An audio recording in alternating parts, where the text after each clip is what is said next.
নমস্কার আমার প্রিয় বন্ধুরা, কেমন আছো তোমরা? সবাই ভালো আছো, সুস্থ আছো? আমরাও ভালো আছি। আর আমার চ্যানেলে সবাইকে স্বাগত আর অনেক অনেক ভালোবাসা জানিয়ে ব্লগটা শুরু করছি। তো বন্ধুরা দেখতে পাচ্ছ একদম সকালবেলা শুরু হচ্ছে, আর এখন তো একদমই অন্যরকমভাবে ব্লগটা শুরু করছি। দুদিন মিলে একদিন হচ্ছে, কি ব্যাপার বলো, কি করব বলো? একদমই ভিউজ হচ্ছে না, ভালো লাগছে না, মন মেজাজ সব কিছু খারাপ। মানে কি বলবো আর তোমাদের, এতটা খারাপ লাগে না ভিডিও ছাড়তে, মনে যেন কান্না বেরিয়ে যায় আর কি। এরকম এতটা কষ্ট করে আমি বানাচ্ছি, তারপরেও এইরকম ভিউজ দেখলে একদম মাথা খারাপ হয়ে যাচ্ছে।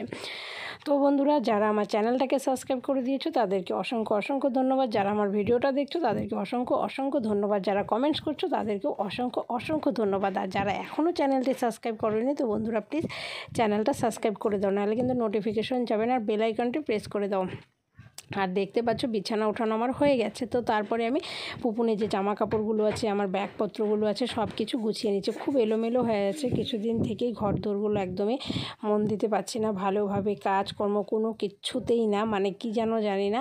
তো পুপুন দেখতে পাচ্ছ এদিকে ওদিকে দৌড়োদৌড়ি হুটোহুড়ি ছোটোছুটি তো চলতেই থাকবে। তারপরে আমার সব গোছানো হয়ে গেছে, আর ও এলোমেলো করছিল। তারপরে ওকে আমি নামিয়ে দিলাম, কারণ গেঞ্জিগুলো আমি ভাঁজ করলাম, ও সব উল্টোপাল্টা করছে। মানে কি বলবো, বাড়ি থেকে এসেছি, কিছু জামা কাপড় পুপুনের গরমের যে স্যান্ডো গেঞ্জিগুলো আছে ওগুলো ওখানেই ছিল। গরমটা পুরোটা আমি এখানেই কাটিয়ে দিলাম, কিন্তু জামা কাপড়গুলো ওখানেই পড়েছিল, তো তার জন্যই নিয়ে আসলাম। তো যাই হোক, ভাবি যে অনেক সময় যাই তো ওখানেও লাগে। পরে এরকম করতে করতে কী হলো বলো, যতগুলো স্যান্ডো গেঞ্জি আছে সবগুলো ওখানে চলে গেছে, আর এখানে মাত্র কয়েকটা।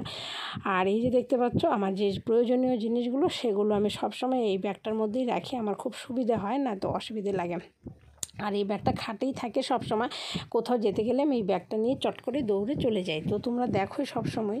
তো ওই কাজগুলো সমস্ত কমপ্লিট করে তারপরে চলে আসলাম। আর এই যে এইদিকে হচ্ছে রুটি বানানো। রান্নাঘরের কাজ তো রোজ দিনই আছে, বলো কি বলবো। আর রোজ দিন এই কাজ না করলে আর যেন চলছেই না আর কি, সংসারটাই অচল অচল লাগছে না। রান্নাঘর না থাকলে তো আর মানুষের কাজকর্মই করতো না, বলো। পেটের দায়ী সব কিছু, পেট না থাকলে কেউ কাজ করতেও যেত না।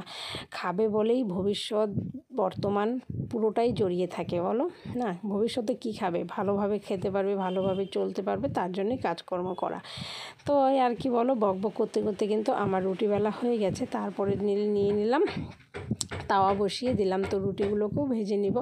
রুটি ভাজা হয়ে গেলে তারপরে তো চলে যাব পুপনকে খাওয়ার দাওয়ার বানানো, এই তো আর কি কাজকর্ম, বলো। দেখতেই পাচ্ছ দুদিনের ব্লগ মিলে একদিন হচ্ছে, মানে তাই বলে আমি যে একদিন বাদে বাদে দিই সেটা না, কিন্তু দুদিনের ব্লগটা মিলেমিশি যতটুকু যেখান থেকে নিয়ে করছি। তো দেখা যাক কি হয় পরিস্থিতি, কয়েকদিন দেখি, তারপরে তো আবার যেকে সেই করেই দেবো। মনটা মানেই না যে ছেড়ে দিলেও যে কেমন লাগে, একটা না থাকলেও কেমন লাগে, একটা এরকম একটা ব্যাপার। জানি না কিসের থেকে হচ্ছে, দেখো কি অদ্ভুত ব্যাপার, এটাকেই বলে কপাল। কালকে আমি একটা ভিডিও ছাড়িনি, তো ব্লগ ভিডিও ছাড়িনি, তো তার জন্য বললাম লাইভ করে নিই অনেকটা টাইম। অনেকেরই দেখি আমি 1 ঘন্টা 2 ঘন্টা লাইভ করে, তো আমি কোনোদিনও করিনি। তো যাই হোক, পুরোটা আমি সামনাসামনি থাকতে পারিনি, লাইভটা চালু করে দিয়ে চলে যাই, তখন তার জন্যই নাকি কপিরাইট মারলো।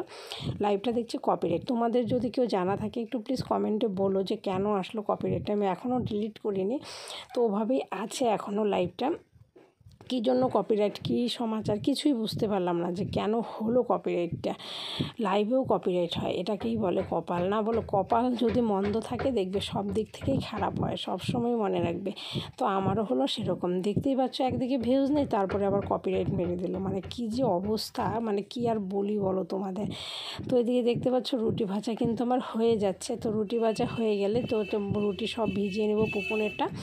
তারপরে পুপনের জল গরম করে নিয়ে রুটি ভিজিয়ে রেখে তারপরে দুধটা দিয়ে দিব, দিয়ে মেখে পুপনকে খাইয়ে দেবো। এই হচ্ছে আমার সকালবেলাকার কাজ আর কি। রোজ দিন তো তোমরা দেখিয়ে দেখো। আর এই সবার প্রথমে তো বাটিগুলোকে ধুয়ে নিতে হবে, বলো। বাটি না ধুলে কি আর হবে? আর গরম জল না দিয়ে ধুলে কি একদমই ভালো লাগে না, মনের দিক থেকে একটা তৃপ্তিই পাওয়া যায় না আর কি বলতে পারো। তারপরে আমি জলটা ফেলে দেবো, এখন আর ফেলিনি হটপটের জলটা, এখন ভাত করতে দেরি আছে, এই আর কি বলো।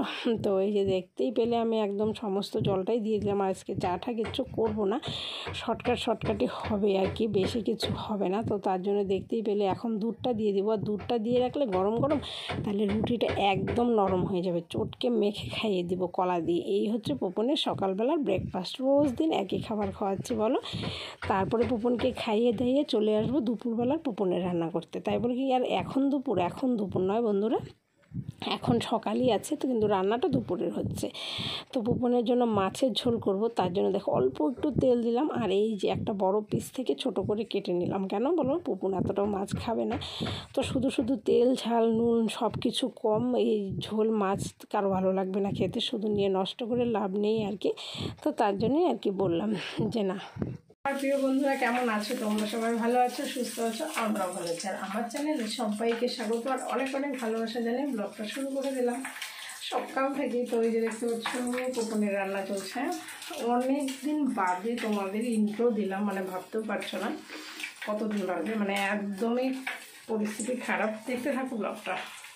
আরেকটা কথা বলি, ইন্ট্রো তো তোমাদের দেওয়াই হয় না, কি আর বলবো। আর এই যে দেখো এদিকে মাছ ভাজাটা হয়ে যাচ্ছে, গ্যাসটা কম করে দিয়ে আস্তে আস্তে করে মাছটাকে ভেজে নিলাম। তো মাছটা ভেজে মাছটা নামিয়ে, মাছটা আর কি নামাবো দেখা যাক, নামাতেও পারি নাও নামাতে পারি, না নামিয়ে দিয়ে দিলাম জিরের গুঁড়ো আর হলুদ, একটু লবণ, বাস এই হচ্ছে পুপনের মাছের ঝোল।